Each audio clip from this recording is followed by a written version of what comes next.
제가 2주 전부터 거룩에 관련된 책을 2권을 읽었는데요. 그 제임스 패커라는 교수님의 거룩의 재발견이라는 책과 그리고 이제 데이빗 웰스의 거룩하신 하나님이라는 2권의 책을 보면서 2주 동안 굉장히 많이 도전을 받고 또 은혜를 지금 계속 받고 있습니다. 우리가 이제 성경 2구절을 좀 찾아볼 텐데요. 레위기 19장 1절과 2절의 말씀, 그리고 베드로전서 19장 1절과 2절의 말씀을 우리 한번 같이 읽을까요? 시작. 여호와께서 모세에게 말씀하여 이르시되 너는 이스라엘 자손의 온 회중에게 말하여 이르라. 너희는 거룩하라. 이는 나 여호와 너희 하나님이 거룩함이니라. 너희가 순종하는 자식처럼 전에 알지 못할 때에 따르던 너희의 사욕을 본받지 말고 오직 너희를 부르신 거룩하신 이처럼 너희도 모든 행실에 거룩한 자가 되라. 아멘. 여러분, 이 거룩에 관한 말씀은 신약과 구약에 걸쳐서 하나님이 동일하게 계속 강조하시는 말씀이에요. 왜 믿은 성도들에게 거룩하라고 말씀을 하시는가 하면 하나님 자신이 거룩하신 하나님이기 때문에 나의 백성, 나의 자녀인 너희들도 거룩하라고 그렇게 말씀을 하고 계세요. 거룩의 재발견이라는 책에 나온 내용을 제가 잠깐 읽어드릴게요. 잘 들어보시기 바랍니다. 한때 그리스도인들은 하나님께서 자신들을 부르신 목적이 거룩하게 살도록 하기 위함이라고 굳게 믿고 거룩하게 하시는 그분의 능력에 대해 심오한 통찰력을 가지고 말했던 적이 있다. 특히 복음주의적 프로테스탄트라 불린 이들은 이 문제에 대해 다양한 주제를 던져주었다. 청교도들은 모든 관계와 삶의 초점이 궁극적으로 하나님께서 인정하시는 거룩함에 맞추어야 한다고 주장하였다. 존 웨슬리는 전 세계 사람들을 향해 하나님께서 성경에 입각한 거룩함을 이 땅에 전파하시기 위해 감리교를 창설했다고 선포했다. 과거에는 모든 교회 공동체에서 거룩함을 강조했다. 그런데 오늘날의 상황은 어떠한가? 요즘 설계의 주된 내용들을 살펴보면 거룩함보다는 성공과 긍정적 사고일 것이다. 그리고 건강과 재산 관리, 근심에서 벗어나는 법, 행복한 가정생활 등 서점의 실용서적 코너에 진열된 책들의 주제들과 별다른 차이가 없다. 여러분, 이런 내용이 그 책에 이제 기록되어 있는데 적어도 과거에 우리가 이제 청교도들이나 오래전에 신앙생활했던 믿음 생활을 했던 믿음의 조상들을 보면 어떤 주제에 관심을 가졌다고요? 거룩함에 대해서 관심을 갖고 굉장히 많이 묵상을 한 반면에 오늘날에는 우리가 거룩함이라는 주제에 대해서 별로 이렇게 살펴보지를 않아요. 저 자신도 돌이켜보니까 거룩함에 대해서는 제가 많이 설교를 안 했더라고요. 그런데 문제는 오늘날 우리가 중요한 주제인 거룩함에 대해서, 거룩이라는 주제에 대해서 강조하지도 않고 잘 생각하지 않고 있다는 것이 정말 큰 문제인데요. 거룩이라는 주제가 마치 시간이 오래 지나면서 잊혀져 버린 기독교의 유산처럼 그렇게 되어버린 거예요. 시간이 지나면서 점점 잊혀져 버린 기독교의 유산이 바로 이 거룩이라는 주제인데요. 우리가 그 거룩하심, 하나님이 거룩하신 분인데도 하나님에 대해서도 묵상하지 않고 또 우리가 삶 속에서도 거룩한 삶을 살아가지 않는 이유는 책에 보면 한 3가지 정도로 나오더라고요. 첫 번째로는 이 시대 자체가 하나님에 대해서 너무 가볍게 생각하는 시대이다 보니까 하나님의 성품에 대해서도 그냥 가볍게 넘겨버리는 거예요.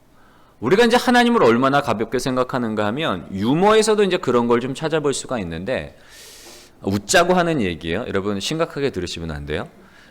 어느 날 이제 목사님이랑 스님이 내기당구를 치셨다고 해요. 근데 이제 치다 보니까 스님이 자꾸 삑사리가 나는 거예요. 그래서 이제 화가 나니까 내기당구잖아요.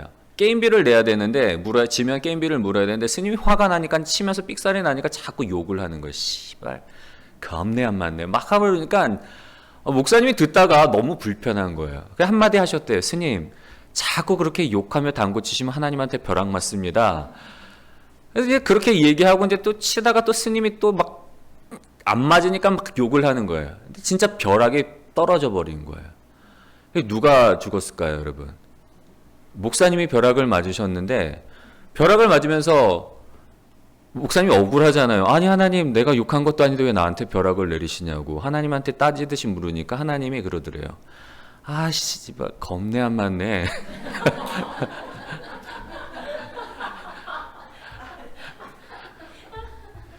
여러분, 우리가 지금 웃자고 하는 얘기인데 이게 하나님에 대해서 우리가 너무 가볍게 생각하는 거예요.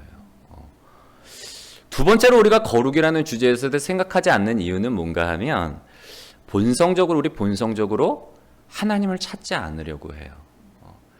여러분, 우리가 하나님을 찾지 않으려고 하는 이유는 뭔가 하면 우리의 마음 가운데 두려움이 있거든요. 죄인으로서 본능적으로 갖는 하나님에 대한 두려움이 있단 말이에요. 우리가 죽음에 대해서도 평상시에는 잘 언급 안 하려고 하는 이유가 뭔가 하면 마주하고 싶지 않은 대상이 바로 이 죽음이기 때문에 평상시에는 그래서 죽음에 대해서 언급하지도 않고 우리 어릴 때만 해도 사람 이름 빨간색으로 쓰는 거 아니야. 그리고 뭐 이제 숫자, 뭐 동양에서는 이제 사자, 육자 뭐 이렇게 좀 거부감을 내놓잖아요. 사자는 죽을 사자를 의미한다고 해서 사자 잘 안 쓰려고 그러고 빨간색으로 이름 쓰는 거 그거 아니야. 왜냐하면 죽음이 두렵거든요. 막상 누군가는 언젠가는 한 번씩은 직면해야 되는데 당장은 마주하고 싶지 않은 거예요. 생각하고 싶지 않은 거예요. 하나님도 마찬가지. 출애굽기 3장 6절의 말씀을 보면 하나님께서 이스라엘 백성을 구원하기 위해서 모세를 부르는 그 장면 가운데 나오는 말씀인데 6절 말씀을 한번 읽을까요? 시작. 또 이르시되 나는 내 조상의 하나님이니 아브라함의 하나님, 이삭의 하나님, 야곱의 하나님이니라. 모세가 하나님 배웁기를 두려워하여 얼굴을 가리매. 아멘. 하나님이 모세에게 자기가 어떤 분인지를 나는 아브라함의 하나님, 이삭의 하나님, 야곱의 하나님, 살아있는 하나님, 너희 조상들의 하나님이다 라고 하나님이 자기를 계시할 때에 하나님을 만났잖아요. 하나님 앞에 섰잖아요. 근데 모세가 하나님 앞에 서니까 두려운 거예요. 하나님 뵙기를 두려워하여 얼굴을 가렸다. 여러분, 이게 보편적인 인간의 반응이에요. 제자들도 예수님을 만났을 때 예수님이 보통 인간이 아니시구나, 이분은 진짜 하나님의 아들이시구나 라고 느꼈을 때 주여 나를 떠나소서 나는 죄인이로소이다. 여러분, 보통의 인간들이 하나님 앞에서 갖는 감정은 이 두려움이에요. 경외감이란 말이에요. 왜냐하면 하나님이 너무 쉽지운 하나님이 아니라 거룩하신 하나님이기 때문에 자연스럽게 그 하나님 앞에서는 우리가 두려울 수밖에 없는 거예요. 그래서 사람들이 그 하나님 앞에 나아가고 싶지 않은 거예요. 시내산에서도 모세는 하나님 앞에 나아가지만 이스라엘 백성들은 불 가운데 임하신 하나님, 우레와 같은 음성 가운데 임하시는 그 하나님의 모습을 보고 죽을까 봐 두려워서 시내산 근처에도 못 갔단 말이에요. 여러분, 이게 인간적인 반응인 거예요. 왜 우리가 거룩하신 하나님에 대해서 묵상하지 않는가? 본능적으로 두렵기 때문에. 세 번째로는 우리가 하나님이 거룩하심에 대해서 잘 묵상하지 않는 이유는 뭔가 하면 우리는 하나님을 사랑의 하나님으로만 인식하는 경향이 있는 거예요. 특별히 오늘날에는 더 그런 부분이 농후해요. 저 자신도 그랬고. 제가 이 거룩이라는 주제에 대해서 책을 읽으면서 도전을 받는 내용은 뭔가 하면 내 자신도 하나님을 바라볼 때 하나님은 어떤 하나님으로 주로 고백하고 바라보고 말씀을 선포했는가 하면 사랑의 하나님만을 선포를 했단 말이에요. 여러분, 성경이 하나님을 사랑이라고 말하는 것은 정말 틀림없는 진리 중에 하나예요. 그런데 현대 기독교인들은 이것만으로도 충분하다고 그렇게 생각하는 그런 어떤 신앙적으로 봤을 땐 건강하지 못한 그런 모습을 보이고 있는 거예요. 하나님이 사랑이시라는 건 정말 맞는 말이지만 그게 전부는 아니란 말이에요. 여러분, 종교개혁 시대부터 초창기부터 프로테스탄트 사상의 가장 큰 특징이었던 교리 중에 하나는 뭔가 하면 하나님의 거룩하심에 대해서 선포를 하고 있어요. 강조를 하고 있고, 거룩함이 본질적으로 하나님의 성품을 특징 짓는다는 사실. 하나님의 사랑은 거룩함을 대신하는 것이 아니라 거룩함의 표현이라는 사실을 고백하고 있었다는 거예요. 종교개혁의 초창기부터 프로테스탄트, 이 청교도들에 이르기까지 공통적으로 강조했던 게 뭐라고요? 하나님의 거룩하심에 대해서. 여러분, 우리가 하나님을, 성경을 전체를 한번 보세요. 요한계시록 같은 경우에도 천사와 스랍들이 뭐라고 하나님을 고백하는가 하면 거룩하다, 거룩하다, 거룩하다, 만군의 여호와예요. 여러분, 성경에서 3번 강조하는 거는 거룩하다, 거룩하다, 거룩하다 밖에 없어요. 예수님조차도 내가 진실로 진실로 너희에게 이르노니, 무언가 진실을 말할 때, 진리를 말할 때, 중요한 걸 말할 때 2번 강조를 하시거든요. 내가 진실로 진실로 너희에게 이르노니. 성경 어디에도 3번 강조해서 나오는 말씀은 이 거룩하다 밖에 없는 거예요. 왜냐하면 하나님의 성품 자체가 거룩하신 하나님이기 때문에. 사랑의 하나님도 맞아요. 그러나 사랑은 뭐라고요? 사랑이 하나님의 성품 거룩을 대체하는 게 아니라 사랑은 하나님의 거룩하심의 한 표현이라는 거예요. 우리가 사랑의 하나님만을 바라본다면 우리는 하나님의 일부분만을 바라보는 그런 어떤 근시안적인 신앙생활을 하고 있다는 거죠.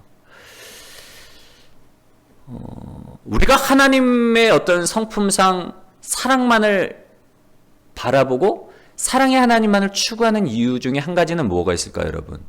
2번째 나왔던 이유, 두려움. 거룩하신 하나님, 그 하나님과 가까이 가기는 두려운데 사랑의 하나님은 편하거든요. 내가 실수해도 용납해 주실 것 같고, 내가 적당히 세상 즐거움 찾다가 다시금 하나님 앞에 돌아가면 언제든지 맞아주실 것 같고, 나의 실수에도 그냥 한번 눈 감아 주실 것 같은, 우리는 그런 하나님을 어쩌면 우리의 마음 가운데 만들어 놓고 있는 거예요. 상대하기 편한 하나님, 내가 쉽게 조종할 수 있는 하나님, 언제든지 내가 뗐으면 내가 기도하면 내 기도를 들어주시는 하나님. 여러분, 우리가 정말 주의해야 될 건 뭔가 하면 그런 하나님은 내 마음속에 있는 우상이에요. 왜냐하면 진짜 하나님이 아니기 때문에.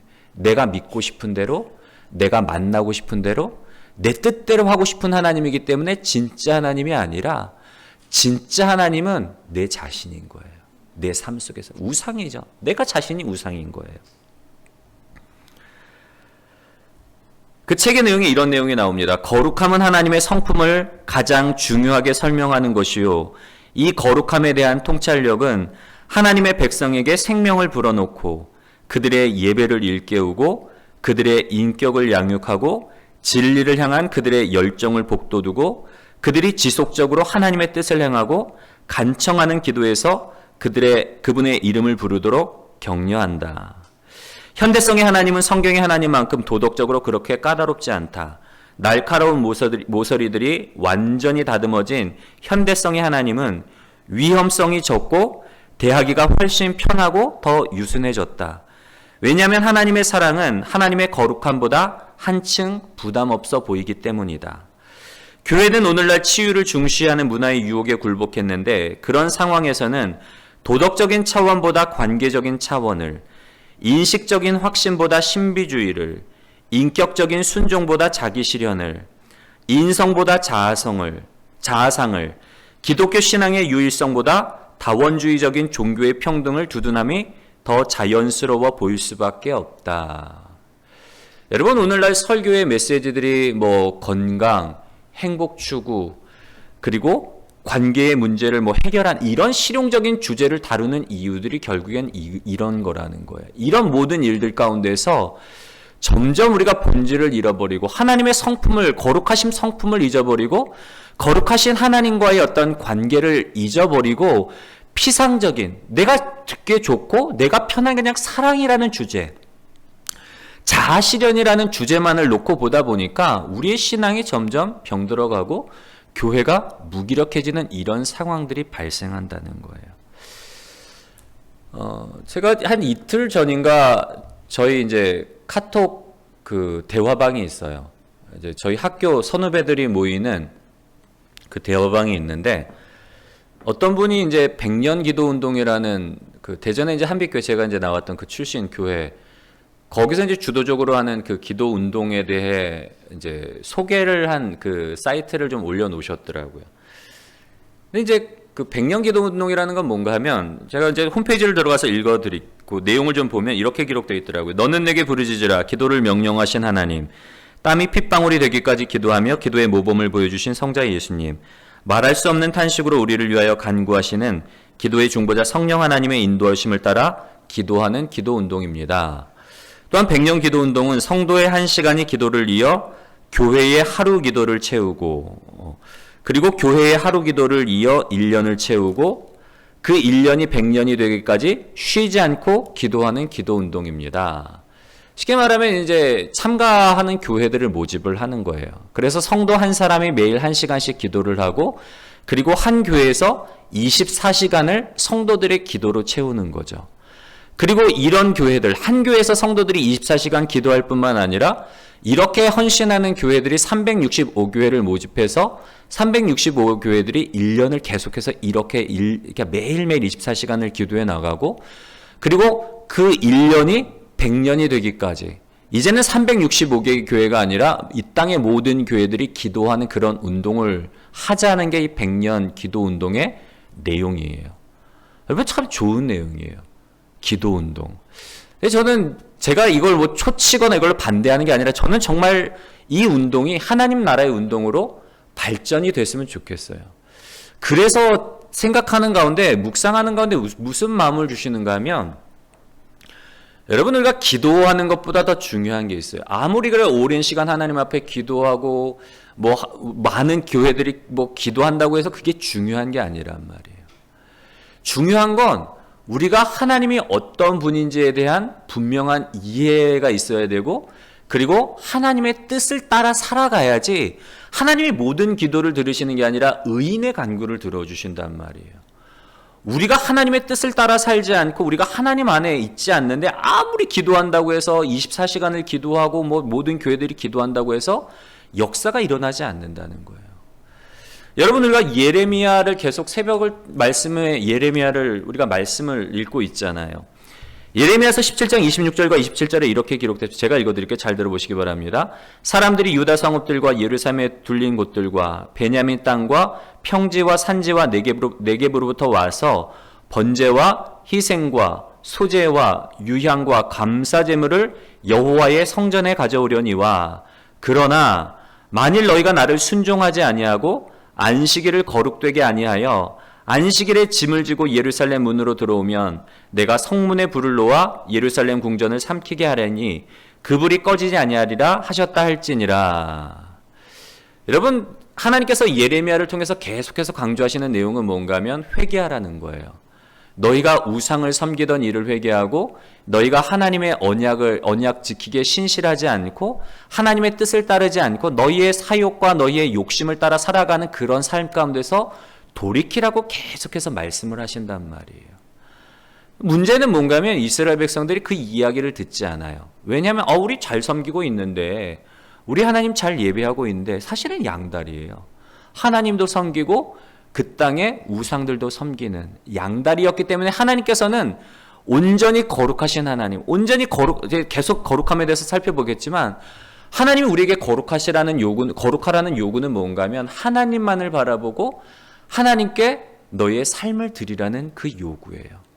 다른 우상의 마음을 뺏기는 것이 아니라 오직 하나이신 하나님만을 섬기고 오직 하나이신 하나님만을 예배하며 한 분 하나님께 너의 삶의 전부를 드리라는 요구란 말이에요.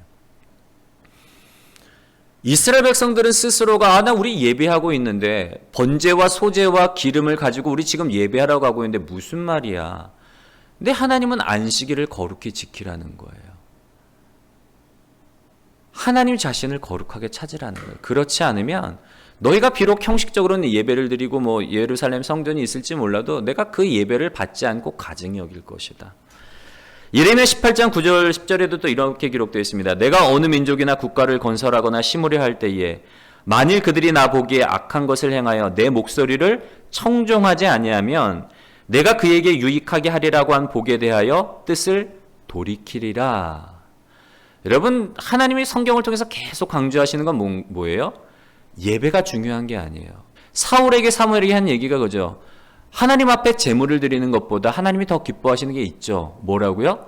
여호와 하나님의 목소리를 청종하는 것. 듣는다는 건 뭔가 하면 쉐마, 들으라 이스라엘아. 듣는다는 건 뭔가 하면 여러분, 주의 깊게 하나님의 말씀을 들을 뿐만 아니라 그 말씀을 따라 순종하는 것. 여러분, 하나님이 기뻐하신 게 그거란 말이에요.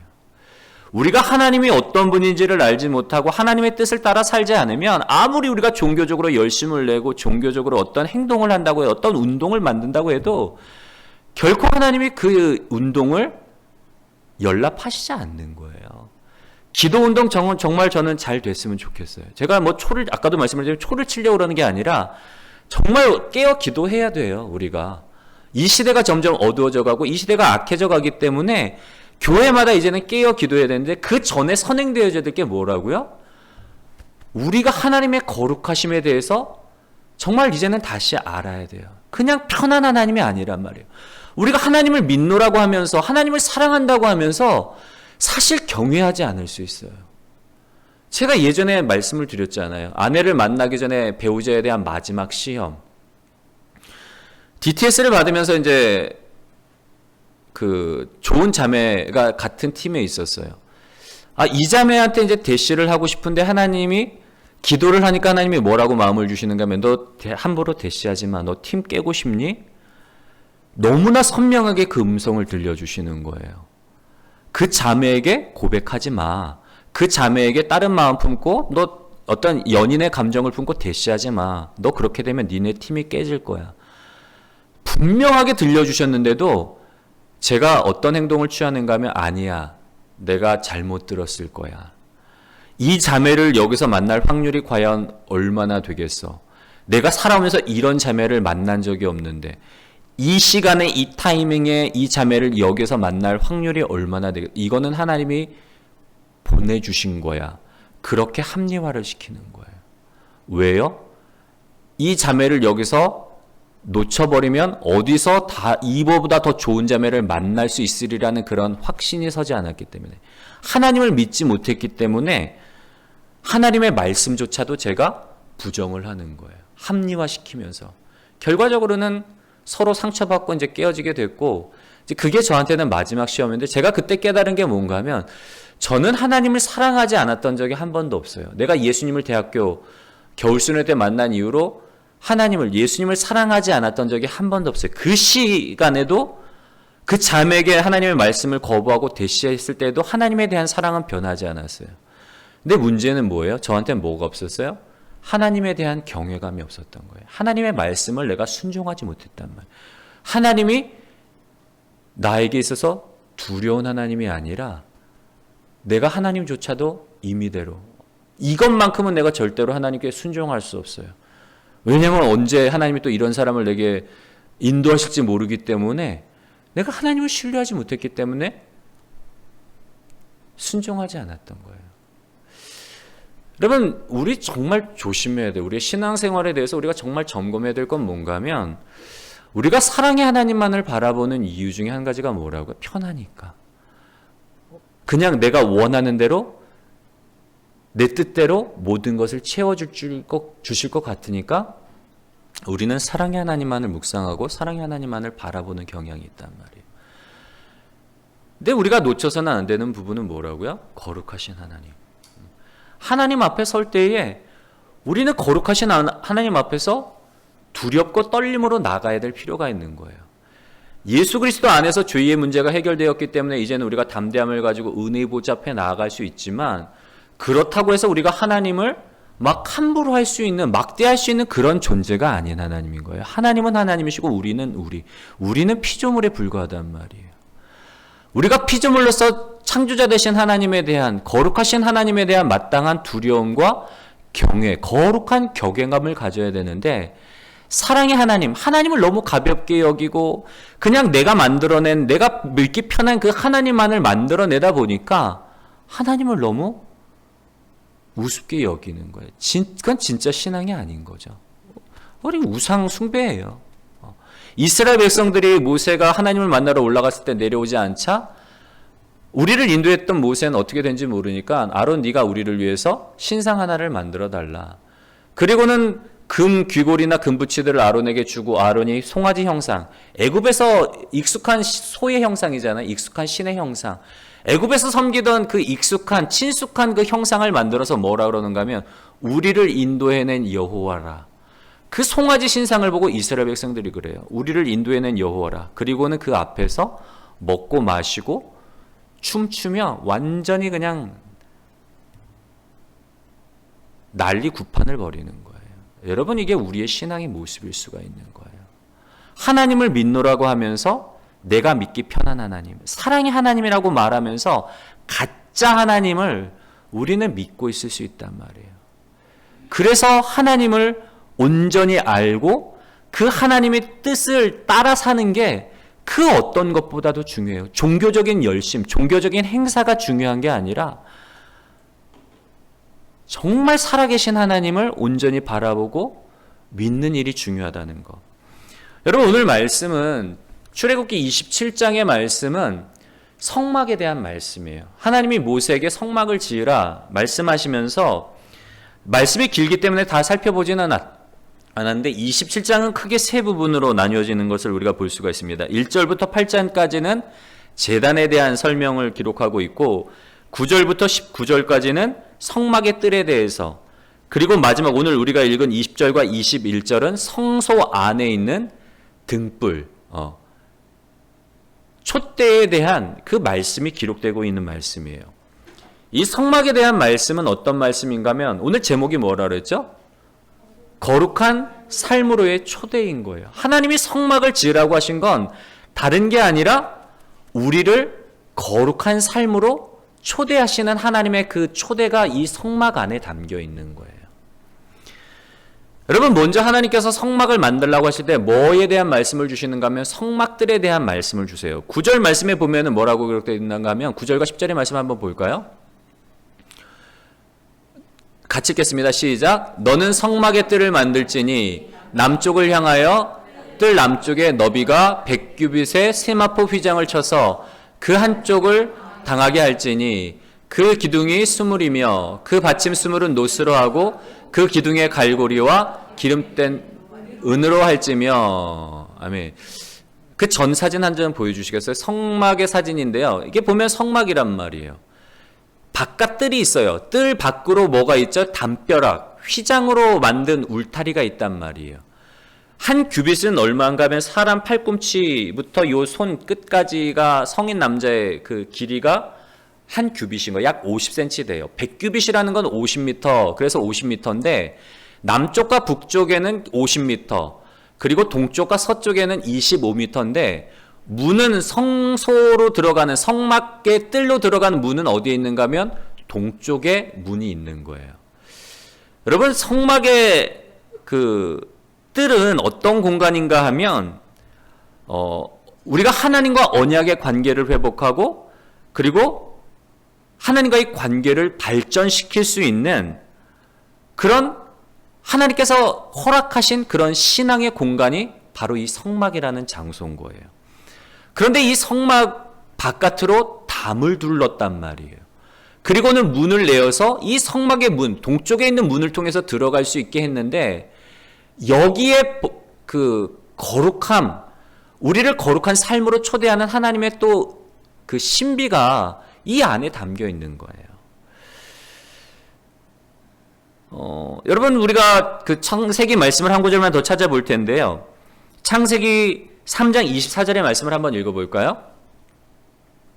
이같이 하나님이 그 사람을 쫓아내시고 에덴의 동산 동쪽에 그룹들과 두루도는 불칼을 두어 생명나무의 길을 지키게 하시니라. 아멘.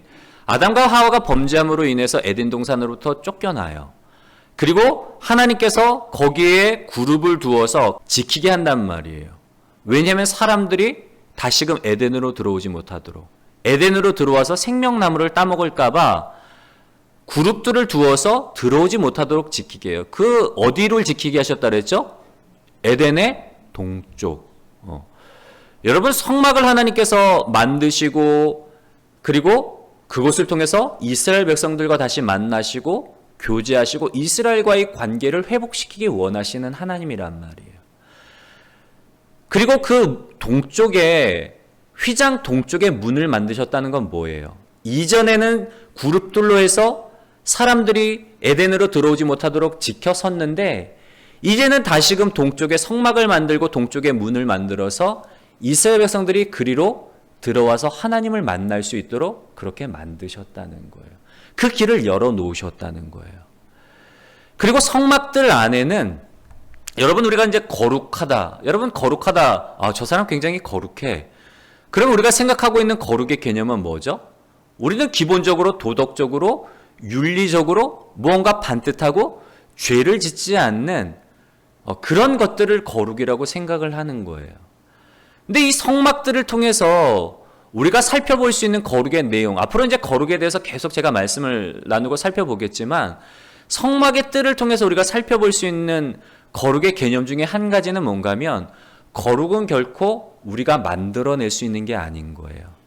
내 힘으로 거룩해지려고 내가 열심을 낸다고 해서 우리가 거룩한 삶을 살 수가 없는 거예요. 근데 저는 예수님 믿고 난 이후에 정말 제 소원 중에 한 가지는 뭔가 하면 하나님 앞에 정말 의로운 삶을 살고 싶었어요. 하나님을 보시기에 부끄럽지 않은 삶. 그래서 예수님을 만나고 나서 얼마나 많이 노력을 했는지 몰라요. 죄 짓지 않으려고. 하나님 앞에 의로워지려고. 근데 그게 잘 됐을까요? 잘 안 됐을까요? 잘 안 되는 거예요. 우리가 다 저만 경험하는 게 아니잖아요. 다 스스로 그런 어떤 자책감을 적어도 한두 번은 느꼈단 말이에요. 하나님 앞에 정말 내가 바르게 살려고 몸부림치는데 잘 안 되는 거예요. 그냥 아무 생각 없이 살면 잘 살아요. 그냥 편한 사랑의 하나님, 뭐 해도 그냥 용납해 주시는 하나님, 이것도 용서해 주실 거야. 그냥 적당히 살면 너무 쉬워요. 근데 정말 깨어서 하나님 앞에 의로워지려고 내가 행동 거짓 말하는 것, 누구를 만나는 것, 내가 보는 것 조심하려고 하면 이게 쉽지 않단 말이에요. 순간순간 양심에 찔려요. 그래서 깨닫게 되는 건 뭔가 하면 이게 거룩이라는 게 도저히 내 힘으로는 할 수 없는구나. 여러분 우리가 거룩해지기 위해는 어떻게 해야 될까요? 어디로 들어가야 되죠? 성막 안으로 들어가야 되는 거예요. 하나님의 관계 안으로 들어가야 되는 거예요. 성막을 통해서 울타리를 치게 하시고 동쪽에 문을 내게 하시는 하나님. 우리가 거룩한 삶, 이스라엘 진영 가운데 하나님의 성막이 자리를 했고 이스라엘 진영 안에서는 여전히 세상 한복판에서 일어나는 일이 똑같이 일어나요. 아귀다툼하고 싸우고 미워하고 그냥 조금 더 살겠다고, 조금 더 내가 더 잘 살겠다고 막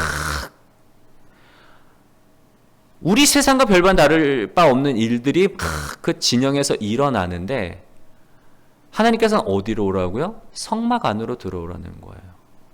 성막 안으로 들어와서 하나님과 교제하라. 우리가 거룩해지기 위해서는 거룩하신 하나님 안에 있어야 되는 거예요. 여러분 여기 컵에 지금 물이 담겨 있어요. 근데 제가 이 컵을 오렌지 주스로 꽉 채우고 싶어요. 그럼 어떻게 해야 될까요?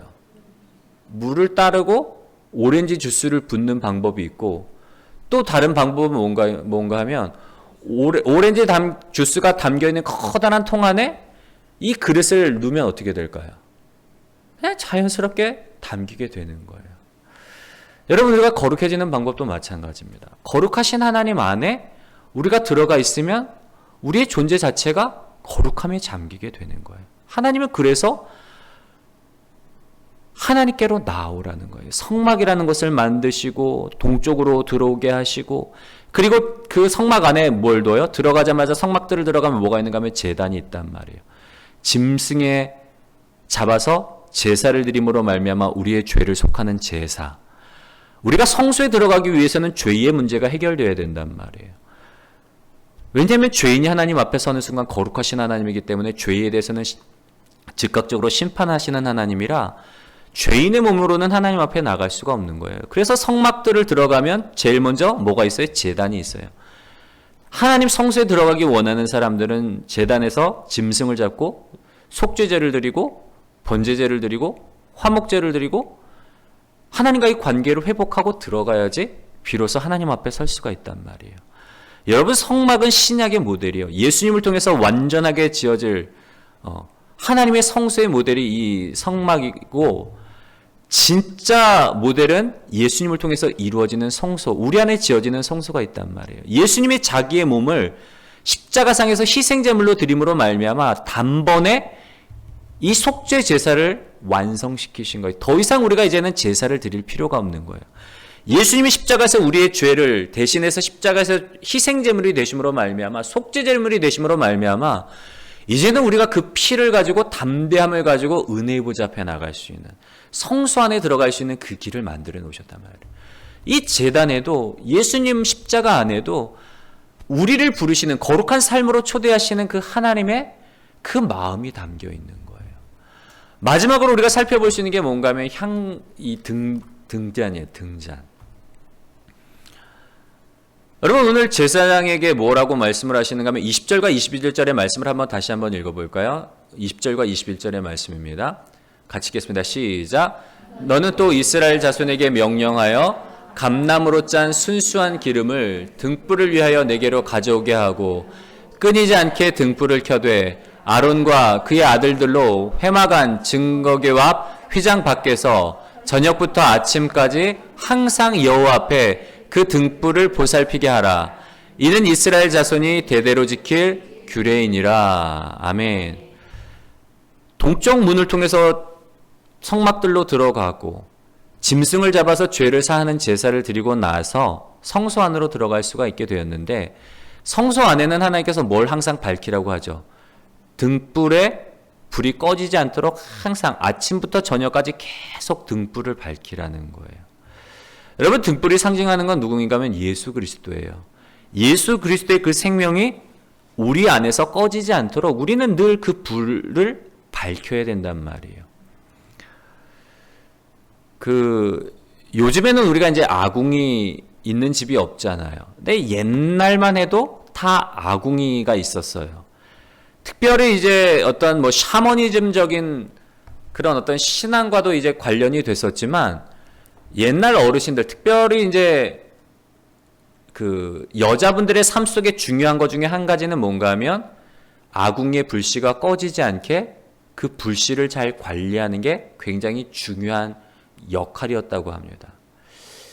왜냐하면 이 불씨가 꺼진다는 건 뭔가 하면 집안의 흥망성쇠, 그리고 가족의 안녕, 그리고 우리 가정의 기륭화복이 이 불씨에 달려있기 때문에 불이 꺼져버린다는 건 뭐예요? 망조인 거죠. 며느리가 들어와가지고 깜빡 졸아갖고 이 불씨를 꺼트려? 그러면서 막 시어머니가 막 야단치고 타박하고, 며느리 입장에서는 어떻겠어요, 여러분? 불씨를 꺼트리지 않기 위해서 수시로 드나드는 거예요. 여러분, 만약에 우리 이제 그런 시대에 살았다면, 그런 시대에 여러분들이 태어나셨다면 어떻게 하셔야 돼요? 신경을 써야 된단 말이에요. 그냥 한번 상상을 한번 해보세요. 얼마나 과연 우리가 불씨를 꺼트리지 않기 위해서 늘 머리에 염두에 둬야 된단 말이에요. 오늘 제사장들도 마찬가지예요. 이게 하나님의 명령이잖아요. 등잔에 등불이 꺼지지 않게 하라. 그러기 위해서는 두 가지 중요한 게 있는데, 먼저는 제사장들이 했던 게 심지 관리. 심지는 타 들어가잖아요. 시간이 지나면 다 타고 나면은 불을 밝힐 수가 없는 거예요. 그래서 심지를 주기적으로 교체를 해줘야 되고, 또 중요한 게 뭐예요? 등불을 밝히기 위해선 기름이 필요하단 말이에요. 여러분, 심지는 뭔가 하면 우리의 마음이에요. 이사야서 26장 3절에 보면 이렇게 기록되어 있습니다. 주께서 심지가 견고한 자를 평강하고 평강하도록 지키시리니 이는 그가 주를 신뢰함이니이다. 심지는 우리의 마음의 뜻. 이게 등불의 어떤 심지처럼 우리의 마음이란 말이에요. 심지가 견고한 자를 평강하고 평강하도록 지키시리니 이는 그가 주를 신뢰함이니이다. 우리가 어떻게 거룩한 삶을 살 수 있을까? 마음을 지키는 일이 중요해요. 마음을 지키는 일. 무릇 지킬 만한 것 중에 내 마음을 지키라. 이는 모든 생명의 근원이 이에서 남이니라. 우리의 마음 가운데서 늘 하나님의 거룩함에 대해서 묵상하고, 하나님의 말씀처럼 내가 거룩하니 너희도 거룩하라. 우리도 거룩하려고 그렇게 마음을 신경 써야 되는 거예요. 두 번째로 기름. 기름은 무슨 기름인가 하면 감람유란 말이에요. 등잔을 밝히기 위해서 사용된 이 감람유는, 특별히 이 감람나무는 뭔가 하면 올리브 나무인 거예요. 이 올리브를 찧어내어서 만든 순결한 기름으로 이 등잔대의 기름을 사용했는데, 여러분, 올리브 나무는 중동 지방에서 흔하게 볼 수 있는 나무예요. 근데 사실 이 올리브 나무가 열매를 맺기까지는 오랜 시간이 걸린대. 한 10년 이상을 심고 자라야지 비로소 열매를 거둘 수가 있다고 하는데, 자라는 데까지는 오랜 시간이 걸리지만 반면에 이 올리브 나무는 중동의 흔한 나무이다 보니까 사람들이 요리를 할 때 쓰기도 하고 사람들이 상처에 발라서 치유할 때 쓰기도 하는 약으로 쓰기도 하고, 그리고 이 올리브 나무는 무엇보다도 영적으로는 하나님의 축복과 번영을 상징하는 게 바로 이 올리브 나무 그리고 그 열매인 거예요. 여러분, 흔하다는 것과 그리고 일상생활에 주로 쓰인다는 것, 그리고 하나님의 축복과 번영을 상징한다는 그런 의미에서 이 올리브 나무가 오늘 우리의 삶 속에서 신앙적인 어떤 것으로 우리가 과연 이 올리브 나무가 뭘까라고 생각을 해본다면 나오는 게 한 가지 있어요. 그건 뭔가 하면 우리의 일상 속에서 베풀어 주시는 하나님의 은혜. 하나님의 은혜는 우리의 일상 속에서 정말 하나님의 해를 통해서 그 빛을 우리에게 비춰주시듯이 하나님의 그 은혜와 우리는 그 사랑 안에 살아가고 있단 말이에요. 우리가 단지 그 은혜를 발견하지 못할 뿐이지 하나님의 은혜와 그 하나님의 그 사랑은 우리의 삶 속에 너무나 곳곳에 있는 거예요. 내가 오늘 길을 나갈 때에, 오늘 어디를 갈 때에, 누구를 만날 때에, 밥을 먹을 때에 우리가 살아있다는 것 자체가 하나님의 은혜인 거예요. 우리가 어떻게 이 거룩의 삶을 살아갈 수 있는가? 어떻게 우리 안에 이 예수 그리스도의 생명의 빛이 꺼지지 않고 거룩한 그 빛 가운데로 나아갈 수 있는가? 결국에는 우리의 마음을 지키는 것과 우리의 삶 속에 주시는 은혜들을 바라보고 발견하고 감사함으로 인해서 우리가 거룩한 삶을 살아갈 수 있는 그 시작에 우리가 시작을 할 수 있다는 것, 우리가 좀 기억하셨으면 좋겠고요. 무엇보다도 하나님은 어떤 하나님이라고요? 우리를 거룩한 삶으로 초대하시는 하나님이라는 거예요. 거룩은 우리의 힘으로 만들 수 있는 게 아니라 우리가 하나님 안에 들어갈 때에, 거룩하신 하나님 안에 들어갈 때에, 하나님과 참된 생명의 교제를 가질 때에 우리의 삶을 통해서 자연스럽게 이루어질 수 있다는 그 사실을 우리가 좀 기억하셨으면 좋겠고요. 특별히 우리가 말씀을 오늘 특별히 기억하면서 우리가 이 거룩에 대해서, 하나님의 거룩하심에 대해서 묵상하고 그리고 거룩하신 삶을 살아가시는 복된 저와 여러분들이 되시기를 주님의 이름으로 간절히 소원합니다.